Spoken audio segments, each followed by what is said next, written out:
problem with that, or if you... So from our side, we're going to start the proceedings now.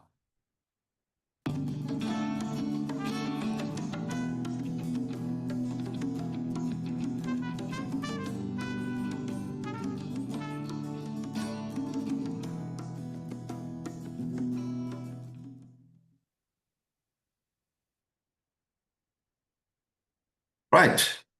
Thank you again for joining us, and welcome to this masterclass of the International Crime Prevention through Environmental Design Association, the ICA. For those of you who may not be aware or may have not joined us yet, the ICA is a professional, non-profit global organization for everything related to CPTED. This masterclass is one of many programs that we run as the ICA in assisting to prevent crime and to create safer spaces. Okay, my name is Tinus Kruger. I am the Executive Director of the ICA. I am in South Africa. And as you have seen already in the chat, please introduce yourself, and you can see that there we are all representing various parts of the world, so please put that in there as well. It's always nice to see where you're from. Please make sure that your microphones and cameras are not activated. During the course of the presentation, we will deactivate the chat so that we are not distracted by the chat. But if you have something that you would like to ask, please use the function at the bottom, the Q&A function, where you can write down your questions, and at the end of the presentation, we will take those questions and respond to them one by one. We invite you to take advantage of the many programs that we offer as the ICA. So please look at the link provided on the screen to contact us and to become a member of the ICA. Just a very brief reference to the disclaimer. Please understand that the presentation that you will see represents the view of the speaker, not necessarily the position of the ICA, but in this case, of course, the ICA is part of the process, so it's not necessarily something that we don't agree with. But we don't assume any legal responsibility for the statements, and we also do not assume ownership of intellectual property or the accuracy or validity of presented information, and specifically also the images used. So let's begin with this, the second masterclass in the series of 3. We've already heard from Paul van Someren, a very exciting and interesting masterclass that we had last Saturday. Today it's Dr. Tim Pascoe from the United Kingdom that's going to entertain us with his views, and we look forward to that. We also have our Vice President, Dr. Manjari Kapoor, who's going to be the facilitator or the moderator, and I will now hand over to you to take us through the process and introduce our speaker. Thanks, Manjari. And I will stop sharing. Thank you so much, Tinus. Thank you very much, Tinus. And a warm welcome, still very warm in Delhi. A warm welcome to all our viewers from across the world. Namaste from India, and a very, very happy Diwali. The festival of Diwali starts from today, goes on till middle of next week. So it's an especially auspicious day today to be hosting Tim as our maestro today, as our master facilitator, lecturer, whatever we could call him, besides being my very good friend. So I'm sure Tim Pascoe is nobody who requires a introduction, especially in the field of CPTED and in the field of community safety. He's been involved in the throes since, I think, over 25 years now, probably bordering 30. And he has a particular interest in designing and managing out crime, which is what the thrust of CPTED is.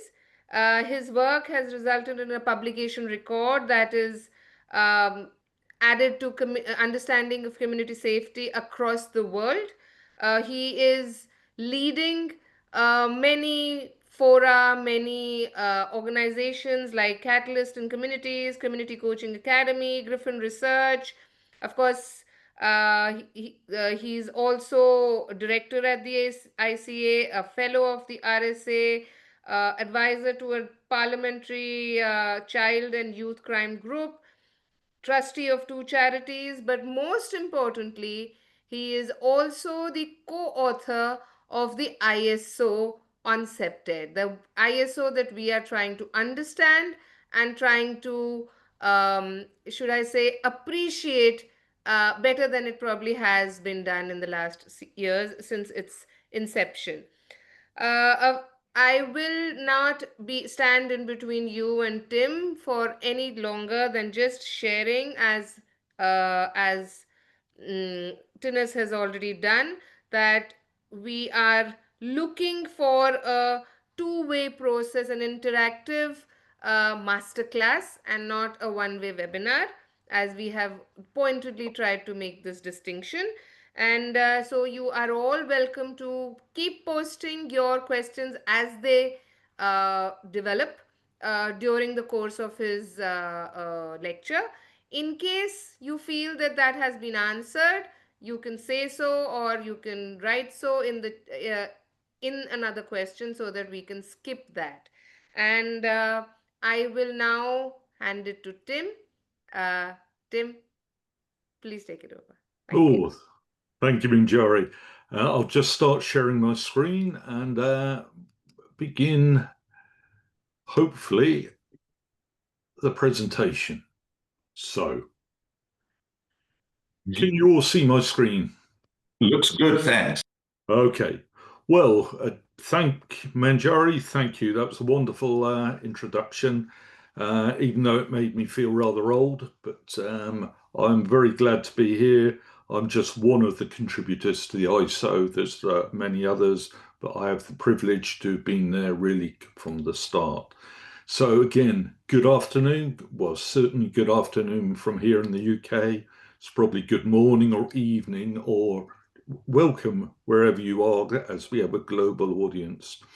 And again, thank you for coming to the second session of our CPTED Standards Masterclasses. As Manjari and Tina said, my name's Dr. Tim Pascoe, and I've been in the CPTED world for quite a long time. So, on with the presentation.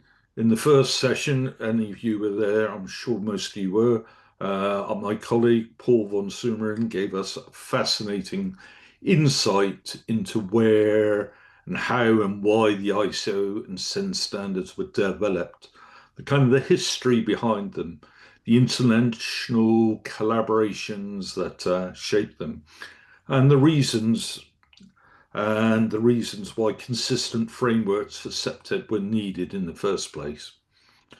He also raised the bar, so I hope my presentation is up to his standard.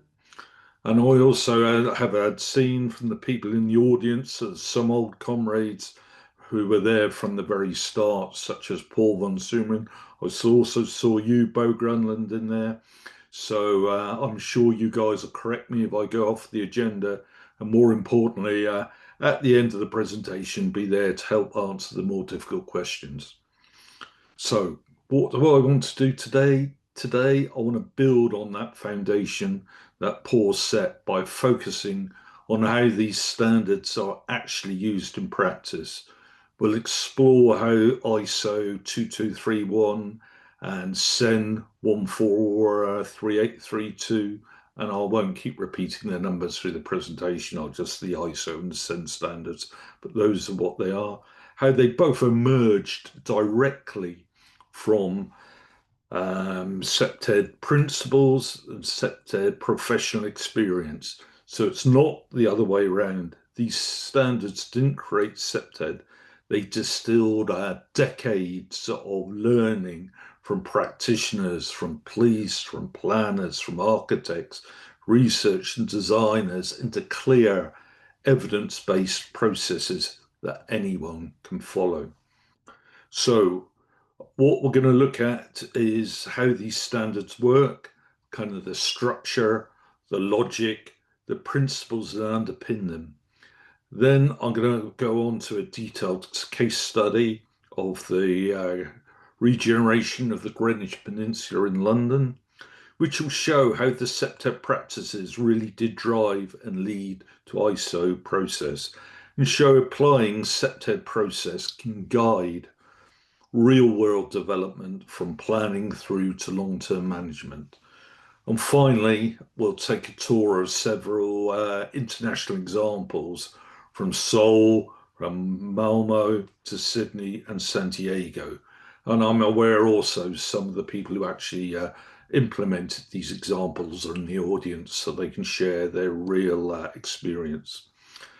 These will show the standards are actually now being applied around the world in very different contexts. Each example reinforces that the ISO isn't about one way of doing CPTED. It's about providing a shared language for safer, more inclusive, and better managed environments. So hopefully by the end of the session, everybody who isn't confident already will be more confident, not just about what the standards are, but how you can actually apply them in your own work, in your own projects, in your own organizations. So I'll get on with the slides here. And I want to start by setting the context and building, or more accurately, summarizing what Paul said. The ISO and the European counterparts CEN standards represent a major turning point, we would argue, in how we think about designing out crime. Before these standards existed, CPTED meant very different things depending on where you were working, where you were coming from, your context. So one police force, I don't know, might focus heavily on locks and bolts, while another would focus on landscaping and lighting. Another might be looking at community engagement. So what the ISO and the CEN frameworks do is bring all those variations together under one internationally recognized structure. So at its heart, the ISO 22341 is about process, not prescription. It doesn't tell us exactly what a safe street should look like. It gives us a logical pathway to get there. That pathway includes analyzing the context, assessing risks, planning interventions, implementing them, and then evaluating the outcome. It gives CPTED the same professional rigor that quality management or health and safety already have. So I see this as liberating rather than being restrictive. When everyone uses the same process, language, planners, architects, police, community groups, we can work faster and with more confidence. It gives us, and it gives funders, policymakers reassurance that CPTED isn't guesswork. It's evidence-based practice supported by international standards. So throughout this webinar, I want you to think of the ISO and the CEN as enablers. They make our work measurable, compatible, and transferable. They show us how to innovate safely because we're all playing from the same rule book. So what about the structure and scope? Well, this slide is breaking down how the ISO is built. Every ISO, as Paul illustrated, follows a clear structure, so I'm not going to go into any great deal, but it starts with the scope, then the key definitions, the guiding principles, the process itself, and finally, evaluation and improvement. For CPTED, the scope covers all built environments, that might be residential, commercial, industrial, public spaces, and all forms of safety and security, from physical crime to fear of crime. And what's critical here is the ISO is intentionally flexible. As I said before, it doesn't prescribe exact design solutions. It guides decision making. If you're working in a dense city centre or a rural village, you can still apply the same logic, identify risks, consult stakeholders, design accordingly, record your reasoning. And that's what is making it global, the process. So when you might use ISO on a project, I treat it like a checklist for professional discipline. Have we defined the context properly? Have we documented the assumptions based on our design? Have we agreed how success will be measured? And these questions keep all of the team aligned, so they're all on that process. And ISO 22341 actually sits along two other ISOs. ISO 31000, which is risk management, and ISO 9001 quality management. And I'll go on to those in a minute. It fits naturally into the existing governance frameworks. So if an organization is already managing quality or risk through your ISO systems, CPTED simply plugs in. It's part of that kind of same family. And at its core, this slide presents the framework for that CPTED ISO model. So that's based on that, as you can see in the title, the plan, check, do, act, the PDCA cycle, which is a structured approach to managing risks within CPTED practice. It shows how CPTED should be a continuous, evidence-based process rather than a one-off design exercise. The 7 stages: scan, prioritize, analyze, task, intervene, assess, and learn. They represent a systematic way to identify risks, plan and implement interventions, and evaluate outcomes. So each stage builds on the last, ensuring lessons are learned, informs future strategies, and that responses are adaptable to changing environments. And if any of you were in the first session, you'll recognize that I borrowed 2 or 3 of Paul's slides, so I hope he appreciates that I'm sharing his good knowledge, and this is one of his.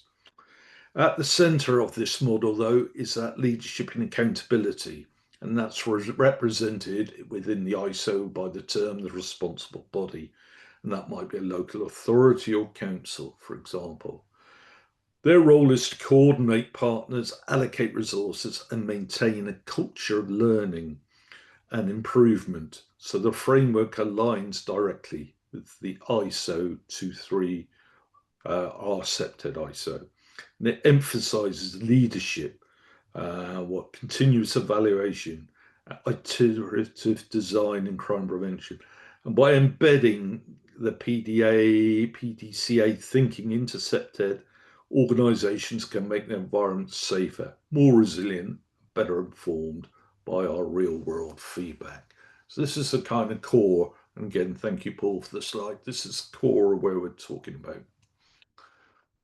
I said we talk about the linkages, how it links in. This slide just reinforces that our ISO 22341, our CPTED ISO, links directly with other ISOs, the risk management ISO, the quality control ISO.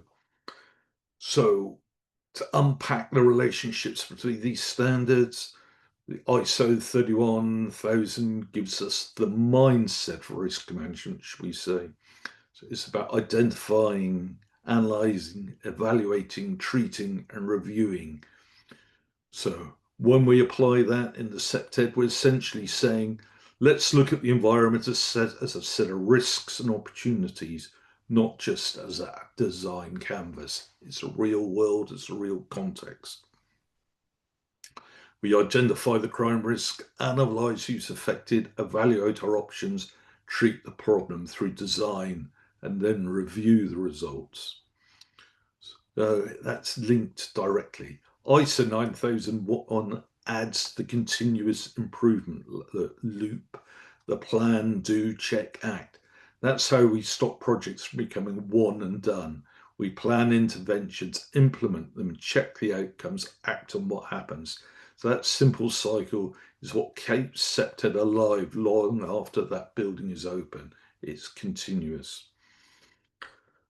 This combination is powerful because it feels familiar, because most professionals already use similar cycles in health and safety, environmental management, service delivery. So combining and embedding CPTED into the same systems, we give it organizational weight. It's no longer the passion project of one enthusiastic officer, for example. It becomes business as usual. And that's really the message of this slide. So our ISO, CPTED ISO, doesn't reinvent the wheel. It attaches CPTED to the wheels that are already turning in your organizations or the other organizations.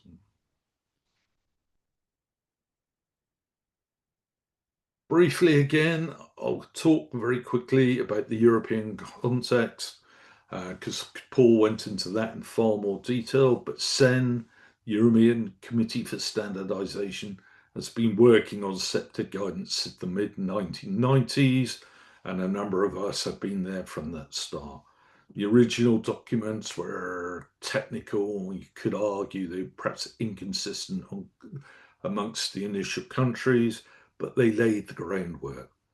And in the 2022 updates, the new CEN, TS, the numbers are up there, now fully aligns with the ISO and reflects European priorities around inclusion, sustainability, and democratic participation in design.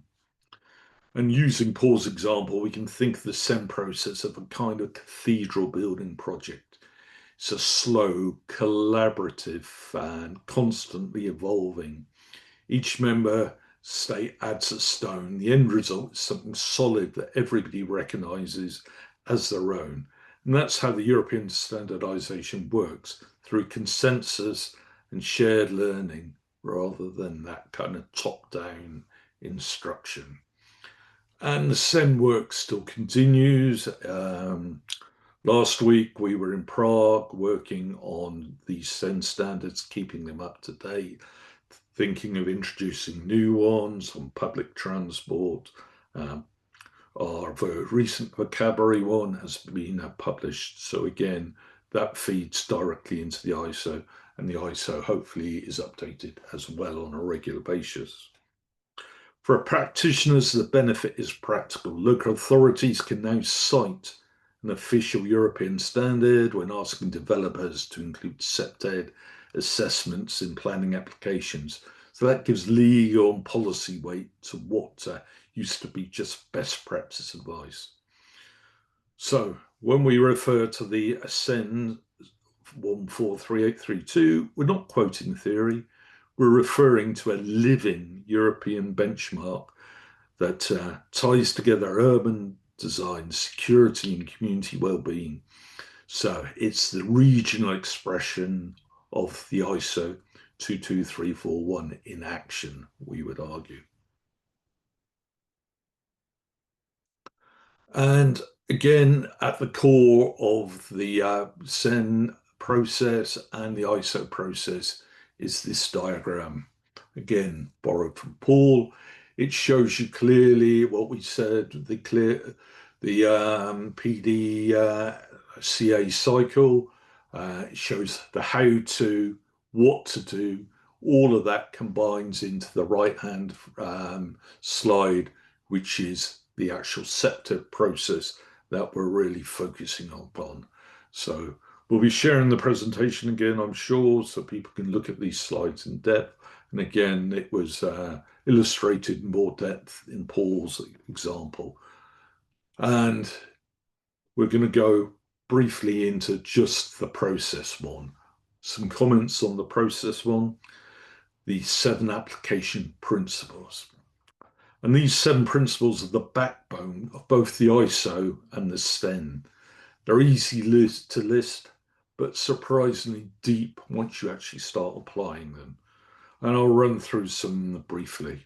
First, we have the process orientated, which means we follow a structured method rather than improvising. Secondly, it contributes to urban development. Safety isn't an add-on, it's part of how we plan growth. Third, we have inclusion of stakeholders. So everybody affected by a space should have a voice in shaping that. Fourth, we have scientific and evidence-based. We act on data, not on hunches. We collect, we evaluate. Fifth, we got pro-social focus. So our goal is to encourage positive use, not simply deter negative behavior. And then we got behavioral change as an objective. So we design environments that gently guide choices, so safe behavior becomes the norm. And then finally, we got quality. Quality of life as an outcome. So success means people feel happier, freer, more connected to where they live.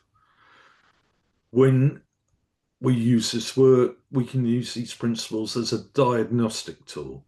So if a project is struggling, it's usually because one of these 7 areas has been neglected.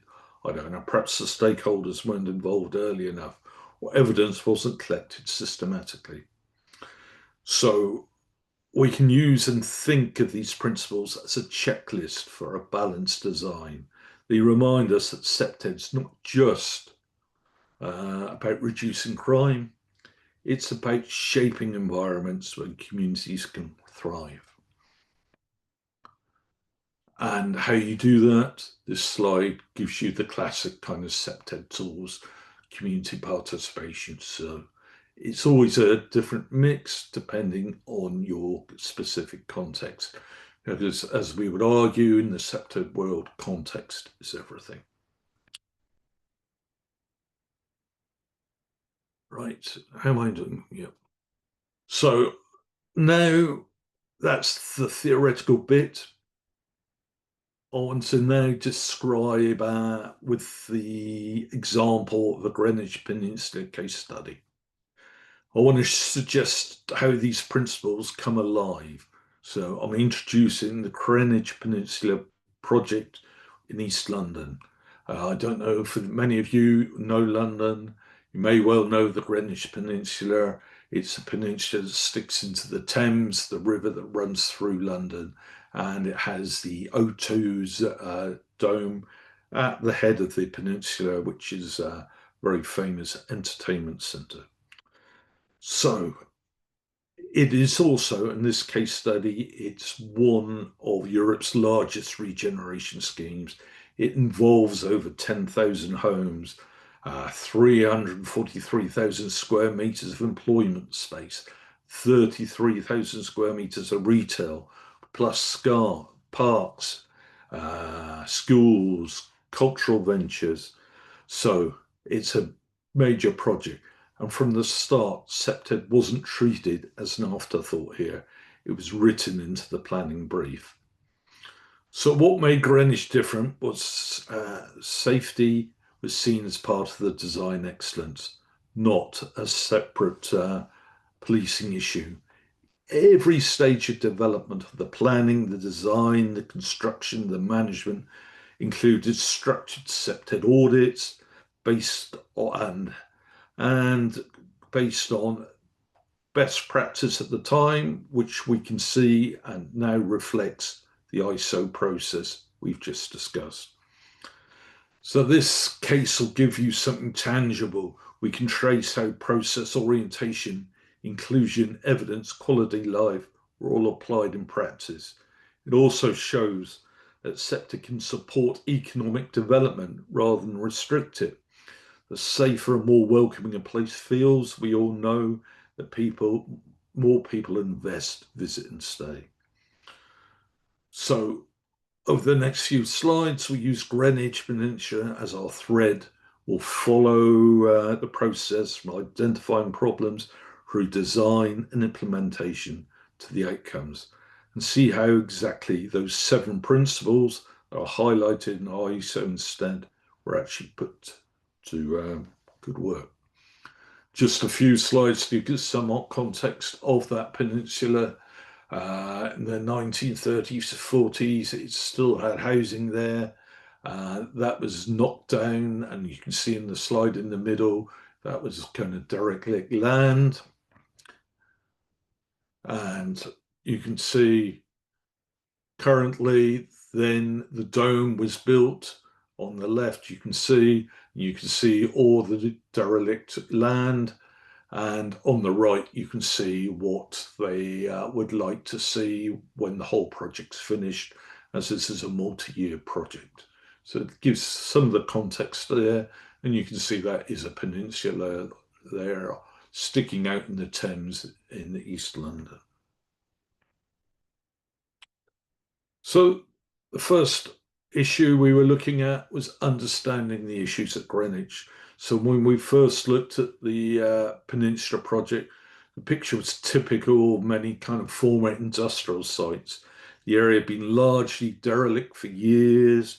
There were disconnected streets, poor lighting, neglected open land, and I don't know, a lingering sense of insecurity. Crime levels were average, but fear of crime certainly wasn't. It was high. People described the place as somewhere you wouldn't want to walk through at night. I think that's a critical lesson for all of us. All our CPTED professionals know that. CPTED is not just about crime data, it's about perception. A neglected or poorly managed environment sends the message that no one's in charge, and that in itself can invite antisocial behaviour. So our team began by asking what makes people feel unsafe here, not simply what crimes have been reported. Carried out a baseline audit, collected both hard and soft data, police stats, environmental observation, photographs, community feedback, and it revealed gaps in lighting, blind spots in pedestrian routes, unclear ownership of the open space. So in ISO terms, this was the identify, analyze, evaluate stage.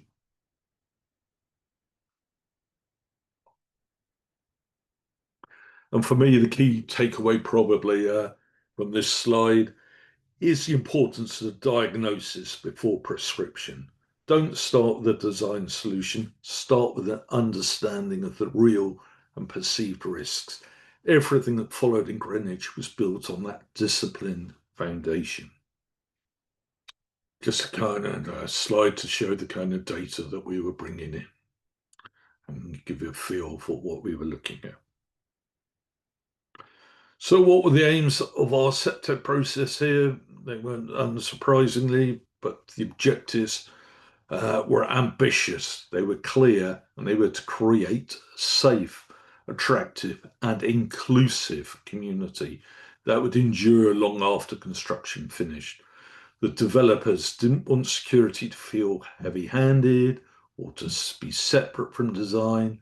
They wanted it woven into the DNA of the place.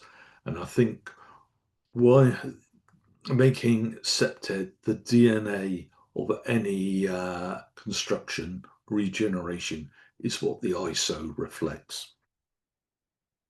So our CPTED principles are therefore embedded in the project brief. Success would be measured not just by reduced crime, but by whether residents, visitors felt a sense of comfort, of pride, and belonging. So safety became a quality indicator for us in the same way sustainability or accessibility. So in practical terms, CPTED process at Greenwich was a partnership with urban designers, the local authority, pleasing housing managers, and the community. And they all had seats at the table. So again, that inclusivity mirrored one of the 7 ISO principles and built shared responsibility for outcomes. So if you look at this Greenwich as a case study, it's a model of alignment, safety goals, regeneration goals, reinforcing each other. And when those two agendas move together, you get real sustainable impact. What about the actual process? Because I'm making the argue that process is the key to our ISO, CPTED, and STEN. The Greenwich team, they had a 4-stage audit process. The baseline audit was collecting all that data, walking the area towards the community. There's a master plan audit looking at how the what we learned from the baseline impacted on the master plan and the design and the management. So each stage corresponds to that plan, do, check, act cycle from ISO 9001. So in other words, we treated safety as a continuous improvement system, not a one-off design exercise. During our baseline study, existing risks were identified. The master plan integrated CPTED into layouts, movement networks, design audit examined detailed planning plans, and the management audit established how safety would be maintained and reviewed once the site was occupied. And what this really achieved was transparency. Every design decision, from lighting placement to pathway alignment, had a documented rationale. So if a question arose years later about why something was done, there was an auditable record linking it back to evidence and policy. So that's really the beauty of the ISO process. It builds in accountability. Everyone knows the why behind the what, and that gives long-term confidence to investors, managers, and the community alike.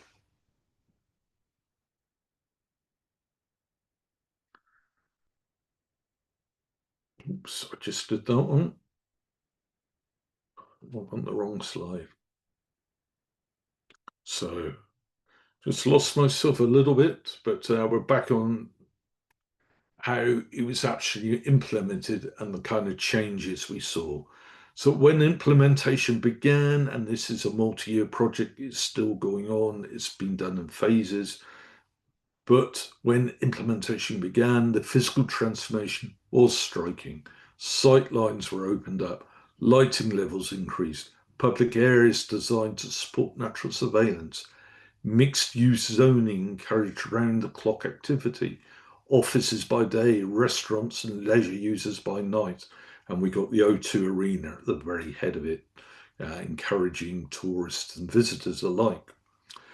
Management was just as important as design. A visible on-site management team was created, supported by rapid response maintenance. Problems such as graffiti or broken lights were fixed quickly to prevent deterioration. The message to the public was simple: someone cares about this place. Community engagement was also a huge factor. Our regular newsletters, consultation events, residents associations made people feel part of the change. And that sense of shared ownership, built social capital. So people began to look out for each other. So by the time the first phase opened, fear of crime had dropped, usage of public spaces had risen. The peninsula was becoming a place where people wanted to be, not to avoid. So it's a really good example of design and management working hand in hand. How is this actually linked to what I'm talking about? How does it link to the ISO processes? Well, I think this slide is making that point. It's connecting practice to theory. If so, as you can see, we've mapped Greenwich against the 7 SEN ISO principles, and we see a clear alignment. It was process-oriented through the 4 audits. It contributed to urban development as part of a multi-billion-pound regeneration. It was inclusive for stakeholders through constant consultation. It was also scientific and evidence-based, we would argue.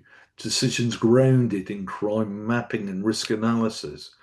The approach had a pro-social focus by activating public spaces, encouraging community events. It targeted behaviour change, designing routes, amenities, fostered positive use.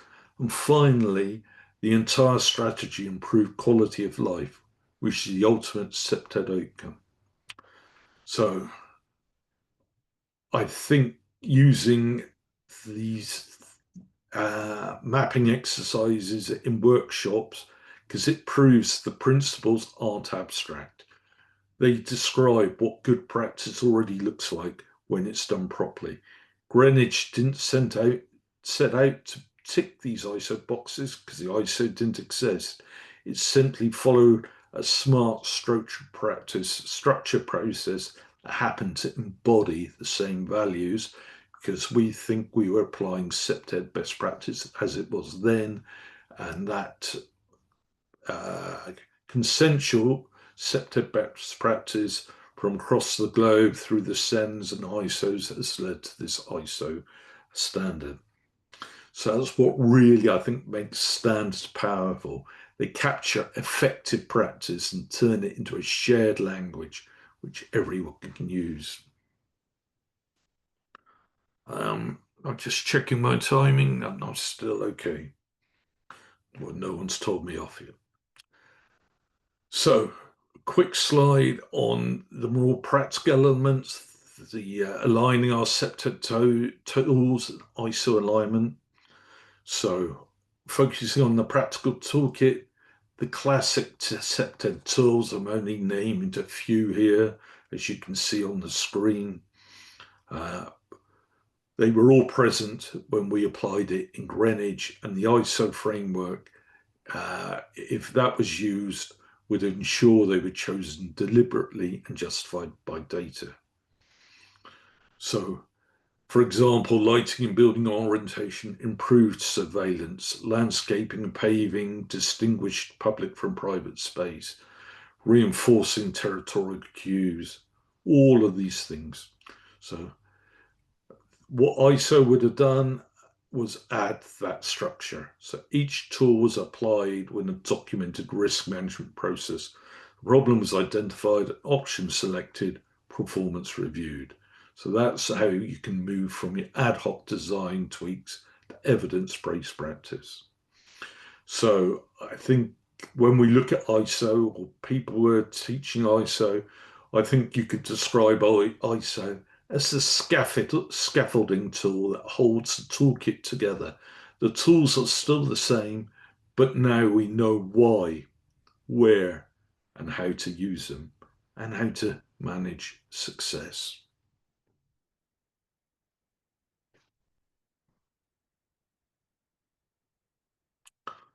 So one of the most practical takeaways from my Greenwich case study was the use of a formal CPTED audit checklist.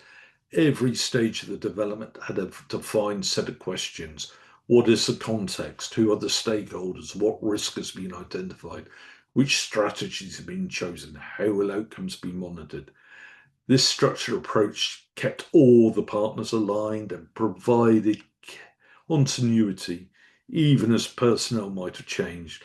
And when new contractors and managers came in, they could see instantly what had been agreed and why. In ISO language, this is about maintaining documentation, control of information. It turns knowledge into an institutional asset instead of something that disappears when the staff move on. So I would always say when you should create your own localized checklist. It doesn't need to be complicated. Even a simple template based on the ISO headings will elevate the professionalism and traceability of your CPTED work. Going briefly onto evaluation and impact metrics. Evaluation is absolutely the key, I would say, to all of our CPTED work. Evaluation is often the weak link in CPTED, but the ISO makes it a requirement, and quite rightly so. At Greenwich, success was measured through both quantitative and qualitative indicators: crime data, maintenance response times, user surveys, observational studies. And the key was to embed this evaluation into daily management.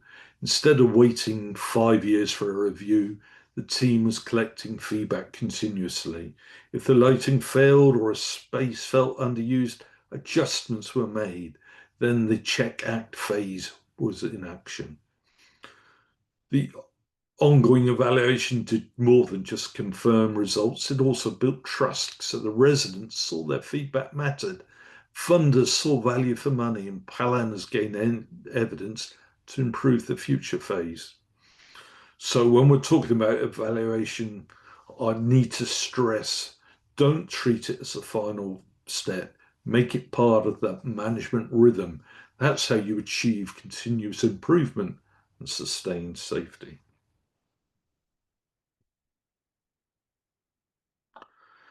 So coming to the end of the case study, but nowhere near the end of the PowerPoint, I'm afraid. By the end of the first developed cycle, the Greenwich Peninsula achieved measurable results. Crime and antisocial behaviour were down, perceptions of safety up, community engagement far stronger. But perhaps the biggest achievement was cultural. Safety became everyone's business. Architects started designing with surveillance ownership in mind. Maintenance crews saw themselves as the first line of defence against disorder. Residents understood their presence and participation really mattered. So that's the behavioural shift that the ISO aims to achieve. There are obviously challenges too: balancing privacy with visibility, securing long-term funding for management, coordinating multiple stakeholders.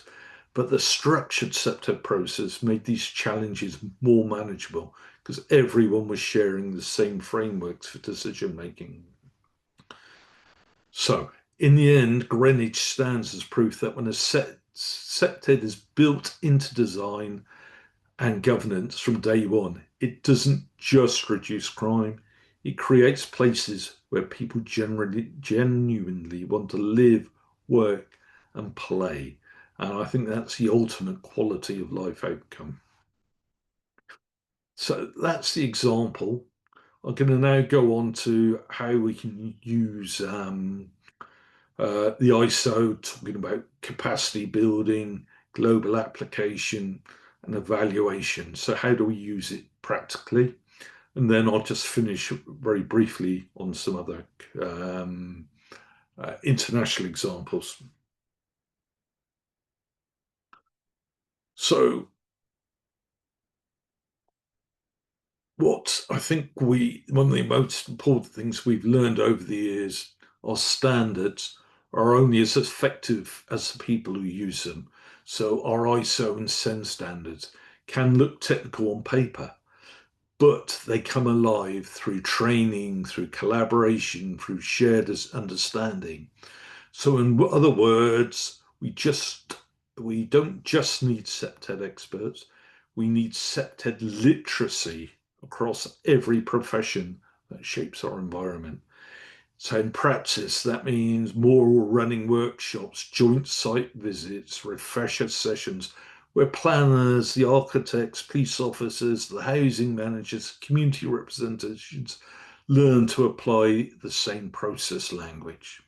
So at Greenwich, for example, even maintenance staff were trained in recognizing early warning signs of deterioration, antisocial behavior. It meant that everybody, not just the security team, were contributing to safety. And we see that as CPTED practitioners, how that approach transforms culture. So when people understand the why behind CPTED, they start spotting opportunities for prevention everywhere, in design layouts, siting, lighting, community events. And that's exactly what ISO calls embedding competence. So on this slide, the key takeaway is that capacity building isn't a box ticking exercise. It's how we make safety part of our organizational DNA. And once that kind of mindset is shared, the standard isn't just a document, it becomes hopefully a way of working.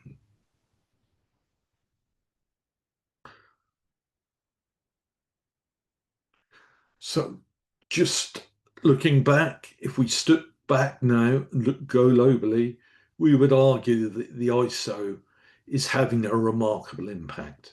In South Korea, it's been incorporated to national law. In Sweden and the Netherlands, it guides municipal regeneration policies.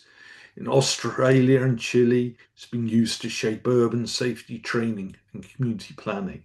So each country is interpreting it through its own lens, but the shared foundation is always process, evidence, and participation. What makes it so effective is its flexibility. ISO doesn't impose one size fits all model. A centralized government can mandate CPTED across the whole country, while a city authority might adopt it for local planning policies. In both cases, the structure, define, access, act, review remains the same. So, what that reminds us is that this consistency creates comparability. Where every city uses the same process, we can actually learn from each other's data and results. A lighting intervention that worked in Seoul or Malmo can now be tested and refined in London with confidence because the process is standardized. Ultimately, the ISO is building an international language of prevention. Whether you're working in a megacity or a small town, you can access the same principles to achieve safer, more inclusive environments. So I'm just going to go back to where we started and those principles, just comment briefly on them, a few more detailed example slides, and then we'll be open for questions. So, revisiting our principle 1 about process orientation. And process orientation, we would say, it's a beating heart of the ISO. In me, it's what separates a well-intentioned design idea from professional CPTED practice. It's about discipline, following a method, documenting decisions, learning from what works. So too often safety measures are reactive, not proactive. Something happens, we fix it. Process orientation flips that mindset. We start by anticipating risks before they manifest themselves. We plan, we do, we check, and we act. Not just once, but continuously. It's a feedback culture rather than a compliance exercise.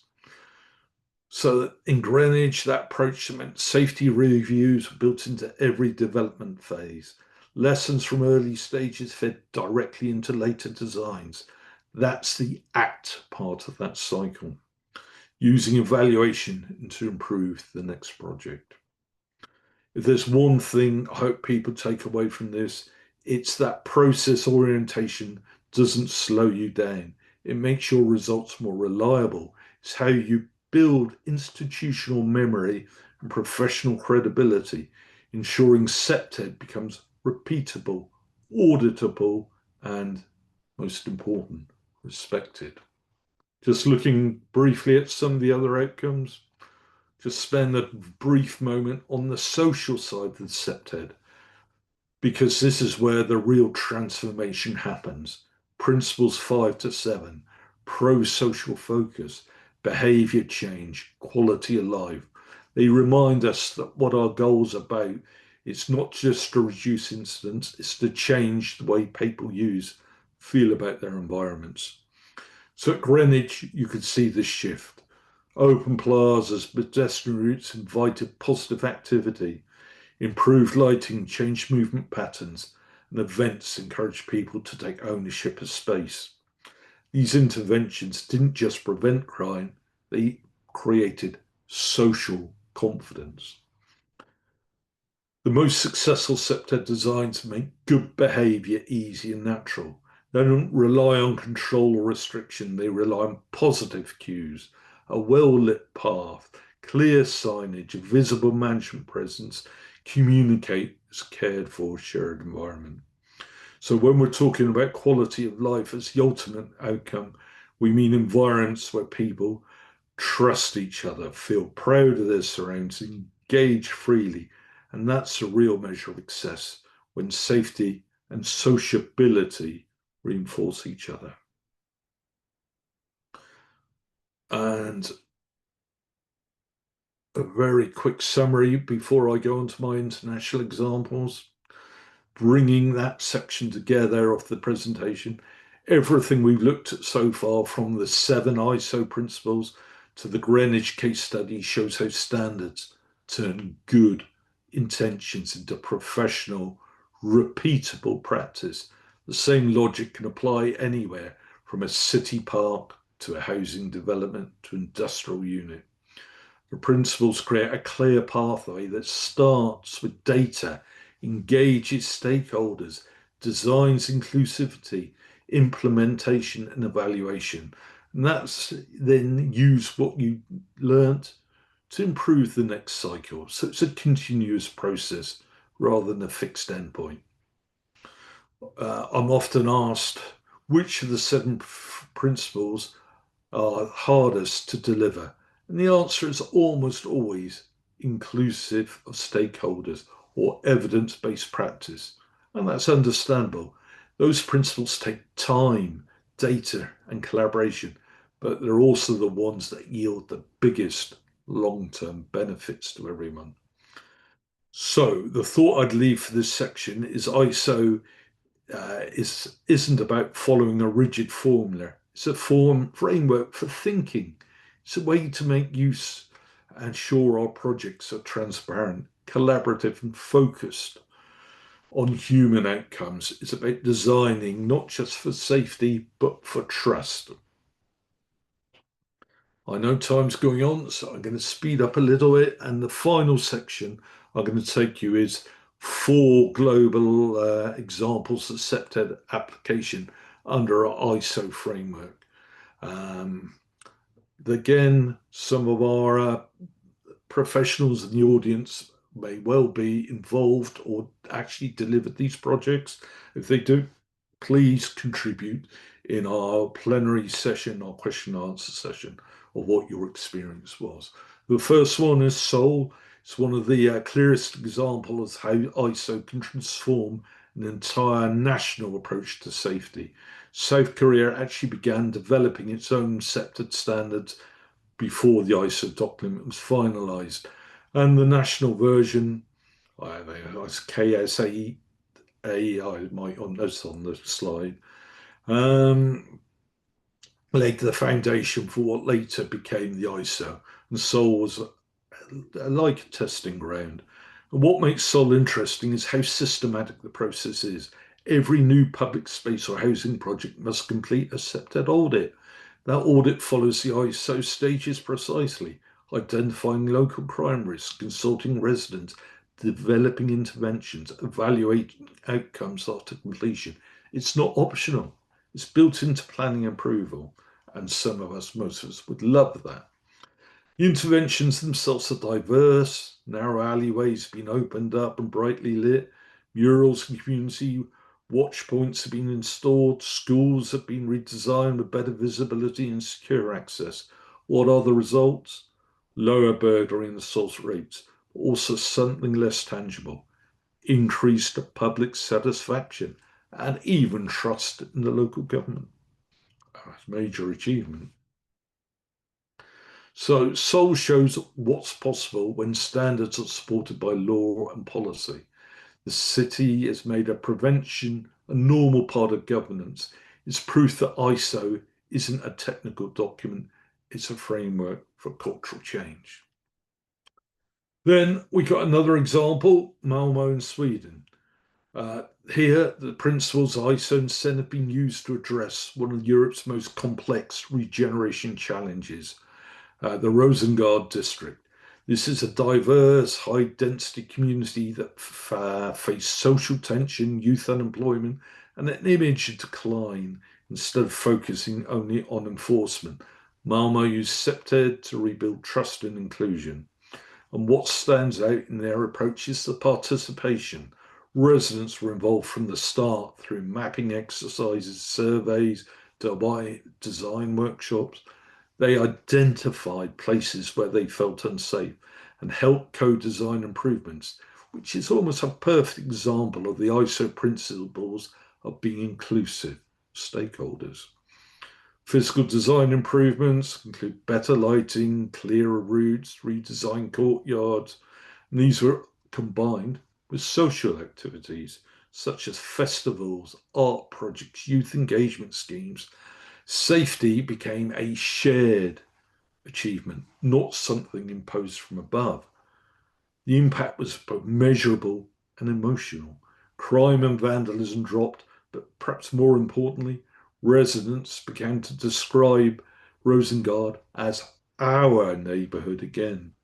That's the kind of behaviour change and quality of life improvement that ISO is designed to deliver. Then we got an example here in the Netherlands, in Rotterdam. Rotterdam provides a really strong European case of integration between CPTED and broader municipal governance. The city operates a joint risk management framework based on ISO 31000, which we started at the start of the presentation, but where police, housing associations, urban designers collaborate using shared data and shared data systems. So every potential redevelopment area undergoes a safety audit, and the findings feed directly into urban places. So this joint approach ensures that CPTED isn't treated as a separate discipline, but as a normal part of city management. Each agency knows its role. Planners handle spatial design, housing groups maintain property, police provide data and analysis, community gives feedback. And that's what ISO means by leadership and coordination. So Rotterdam's results have been impressive. Targeted improvements to lighting, access routes, property management have reduced vandalism and nuisance complaints. Public confidence in local government has also increased because citizens can see clear follow-up on their reported problems. So Rotterdam's an example of institutionalization, turning CPTED from a project-based exercise into a standing operating system for the city, where prevention is routine, sustainability therefore follows naturally. Then, second to last example is Australia. Sydney has taken a slightly different path by embedding CPTED directly into its planning legislation. Local councils require developers to include CPTED assessments as part of their development control plans, and these assessments mirror the ISO process, define the context, assess the risks, propose interventions, demonstrate stakeholder consultation. And what's powerful about this approach is accountability, because CPTED compliance is a condition of planning consent. Developers have a real incentive to think about safety early in their design process. That avoids costly retrofits that so often happen when the problems emerge later. Sydney also invests heavily in training. Planners and architects attend CPTED courses, and some councils have created CPTED review panels that provide early feedback. The result is not just safer places, but a shared professional culture where safety is seen as good design, not red tape. So Sydney experience shows how standards gain traction when they're woven into everyday processes. And the ISO becomes part of the approval checklist. It's practical, enforceable, and aligned again with the city's quality of life goals. And the final example is Santiago in Chile, the home of the current president of the ICA, so I'm sure she will have something to say on this example. But Santiago offers a fascinating contrast. Here, our International CPTED Association and the mayor worked with local authorities to adapt ISO principles to resource-limited communities. Got the word out. Communities. The focus was actually on social inclusion, especially for the women, for children, and young people in vulnerable areas where resources were limited. Projects involved improving the lighting, creating safer routes to school, co-designing public spaces with residents. Evaluation methods followed ISO guidance, ensuring results could be compared and lessons shared across the neighbourhoods. And you'll be very pleased, the outcomes were deeply encouraging. The surveys showed reductions of fear of crime, increased participation in local committees, stronger relationships between citizens and police. The ISO framework provided the structure and credibility even in modest community-led initiatives. So what's really good, what I love about this Chilean example, is it's the humanity. It shows you don't need massive budgets or high-tech infrastructure to apply the ISO. What you need is process, participation, and persistence. The 3 Ps, I see, of any good CPTED project.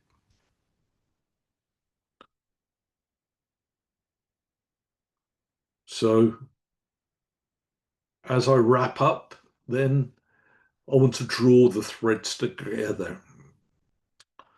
Across every example, Seoul, Malmo, Rotterdam, Sydney, and Santiago, the same principles have emerged.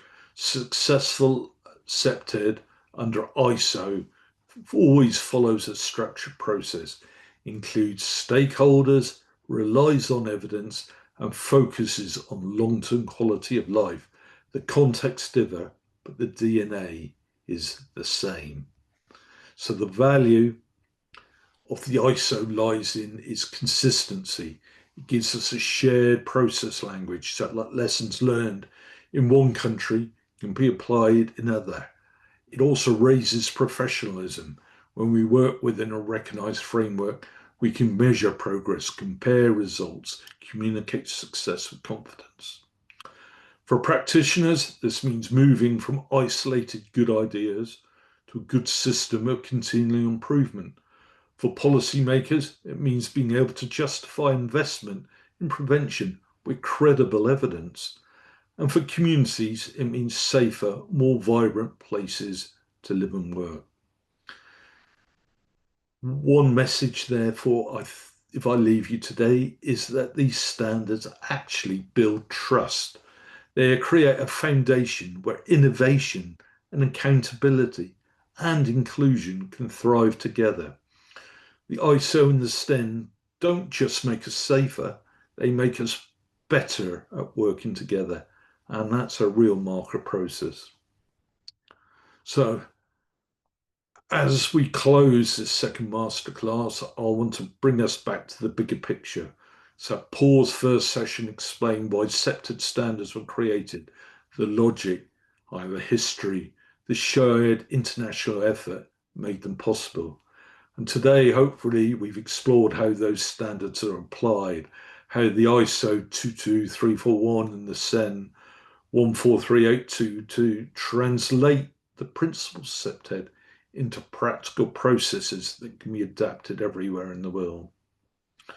And through the Greenwich Peninsula example, we've seen what happens when safety design and management are planned together from the outset.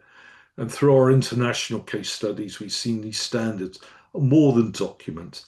They're a common language for prevention, inclusion, and quality of life. So when you go to your own context, think about how these frameworks can help you structure evidence and communicate your CPTED work. The standards don't replace creativity. They strengthen it. They help us move from good ideas to repeatable, measurable practice that genuinely improves community. So, on my final slide, my takeaway message hopefully is both standards turn CPTED from good ideas into shared evidence-based process.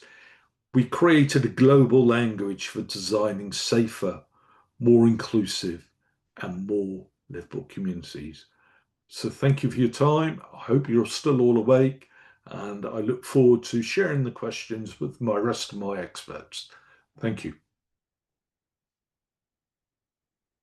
Thank you, Tim. As always, your presentation was very succinct and very, very poignant. So I am now going to quickly take questions. We already have some questions, and I will appreciate, Tim, if you can be quick because we don't have too much time left. So the first question is from, again, a very good friend of mine, Dr. Terence Love from Perth, Australia. He says, "Hi Tim, how do you deal with the situation where powerful stakeholders and stakeholder groups insist on their false understanding of crime rates, which completely contradicts the evidence?" Well, thanks, Terence. That's somewhat challenging. I think if they've been using the ISO process, then you'd be in a far stronger position to try and deal with them. But when you have stakeholders at that kind of context, it's also almost a political exercise, and it's being aware and using the ISO to counter and provide them those arguments and why you should be doing it. This is an international standard. The evidence and the process we've been through, and then perhaps ask them to justify their situation and position. But I welcome anybody else's suggestions, but it is a significant problem.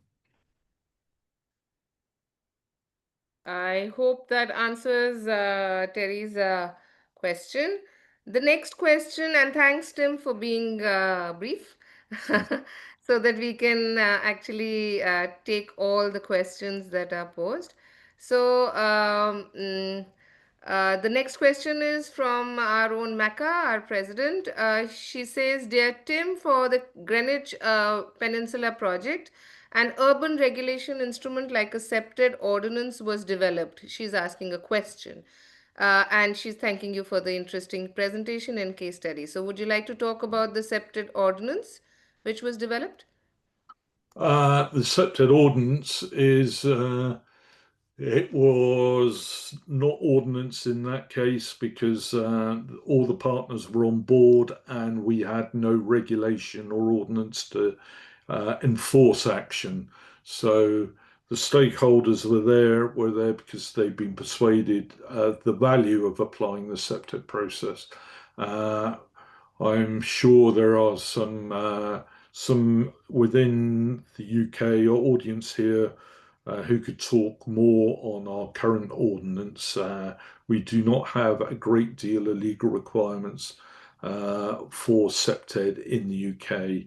We do have building regulations where the built envelope and security is at that stage, but the rest is still more ambiguous. But I believe I saw Mark Stokes in the audience. He might be able to give you an update on UK ordinance if he wants to volunteer. All right. I hope, Mecca, that was the answer you were looking for. There's another question from Terence. He says, "Hi, Tim. Please, could you say more about the oversight body? We have been using it as a small management group or role within the body implementing CPTED, for example, local government, that sits between the higher management and those implementing CPTED." Yeah, I think when you use the ISO process,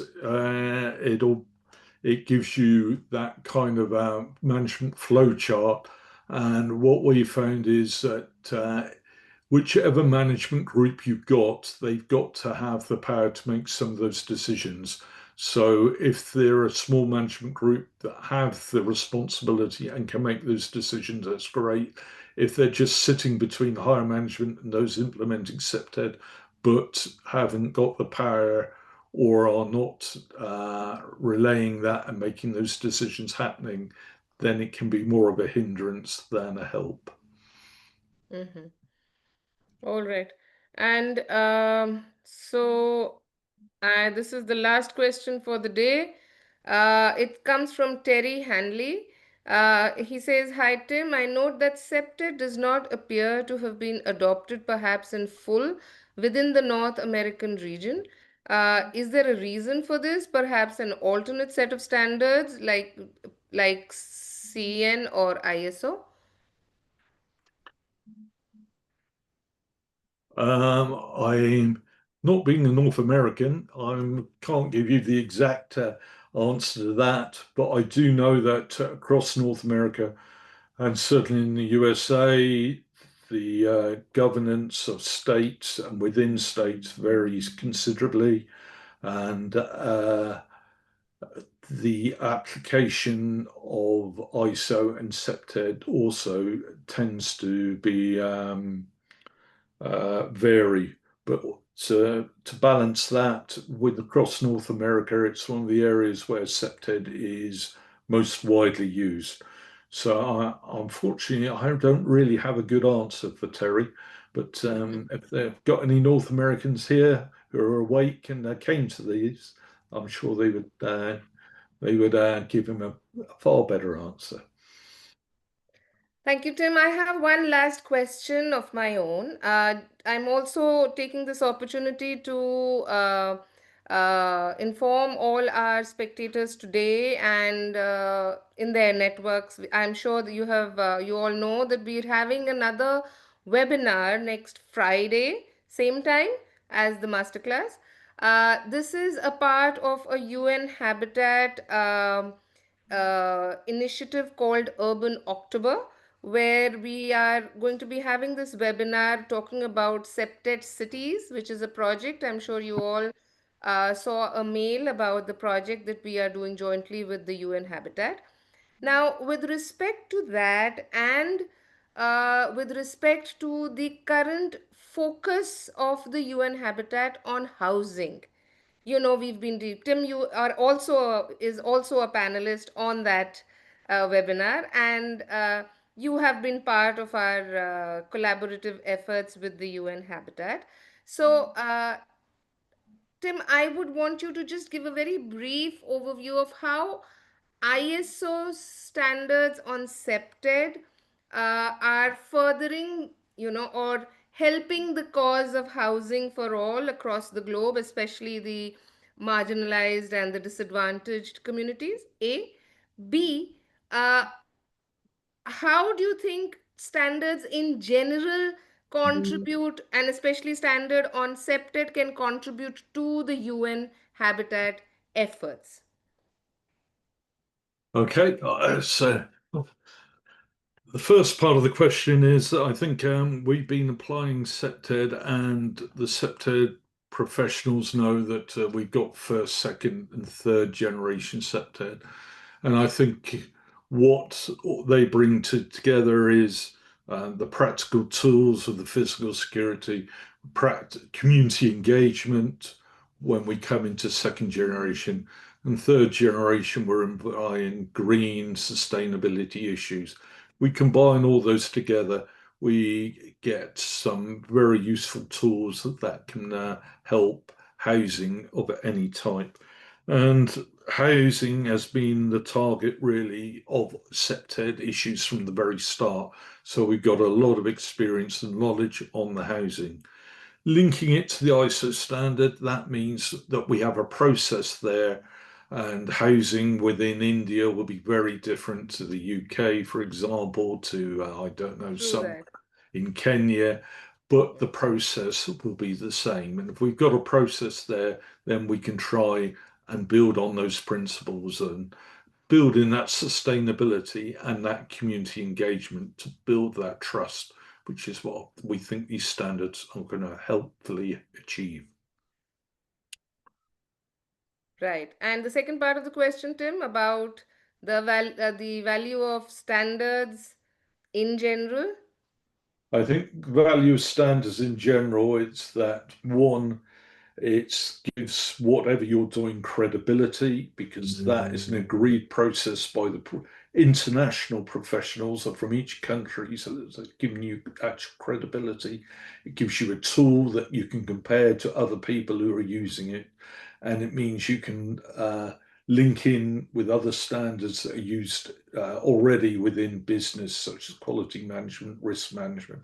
Building all those in together gives you tools to use with credibility that people, legislators, funders can look and with confidence know if you apply that process, it's worth investing or it will deliver results. I totally agree with you. And we've just at a very fledgling state of standards for CPTED and CPTED related in India itself. And I feel it's a big step because A, it puts the theory into a kind of a format. Everybody cannot just kind of start interpreting and going off target. So one, that's probably why it's called standards. And secondly, yes, because of the cultural context, socioeconomic contexts, I think it's very worthwhile to keep your focus on the inherent targets, though the ways to achieve it may change from context to context. So I totally am with you. And in that context, I would want, I think it's already posted in the chat. Next Friday, we have this webinar called CPTED Cities, how to make our community, our cities secure and sustainable. And this is a initiative in collaboration with the UN Habitat, where we will have participants from them and some panelists of ours representing different cities across the world where they have done. They will showcase how CPTED is benefiting lives in different parts of the world. And I think Tinus will be sharing the poster. I think you will be getting that by mail also. But don't forget that the third and last part of this masterclass series is on next Saturday, the very next day. So 24th and 25th, we are going to be with you consecutively. With a very interesting session with another ISO expert from Mexico. Mercedes will present to you a Central American aspect of applications of ISO. We have been talking to the authors for 2 weeks, where they have presented their thought process and the theories behind it. And I promise you, the session with Mercedes from Mexico is going to be yet more interesting. And I invite all of you to not miss both of these sessions. Surprisingly, we're having these so close together because we had to fit the webinar into the Urban October parameter, but our master classes continue, and the last one is next Saturday. With this, I would like to thank firstly Dr. Tim Pascoe for his time, for his efforts, for his unstinting support to everything that ICA does. Thank you, Tim. And lastly, but not the least, all our viewers, all our spectators watching us live, and also those who are going to be seeing the recordings. For those who are seeing the recordings, if you have not, if you have some questions or further feedback, please engage with us on mail. That's the best way to get through to us. With that, I'll hand it over to Tinus and close the proceedings for the day. Thank you so much. Thank you. Thanks, Manjari, and thanks, Tim, again for a very enlightening presentation. I'm just going to close by showing you a few slides to remind you of a few things. First of all, please conclude the the survey. If you would like to get a certificate of attendance, please indicate it on the survey. If you don't complete the survey, you will not receive a certificate. You have to indicate on the survey and also provide us with your correct details, name and surname. Then I would like to remind you that if you're not a member, please join the ICA. You will then be eligible for some discounts when it comes to our conferences, so please join. Also, we have the individual certification for CPTED professionals program. If you're interested in that, please go to our website as indicated on the screen. The same with you. If you have a course that you would like to be accredited, please read more about the course accreditation program for CPTED courses developers on the website. If you do need more information, you will find us on social media. And then a reminder, just to support what Manjari said, next Saturday, the same time, Dr. Mercedes Escudero will talk to us. This will be especially of interest to our Spanish-speaking members and audience, but we hope by that time we will also have Zoom facilities that provides us with in a real-time translation with text. Then a reminder, next Friday, also the posters that will be sent to you within the next, well, as soon as we can, next day or so max, to inform you of this webinar that we will host in conjunction with UN Habitat.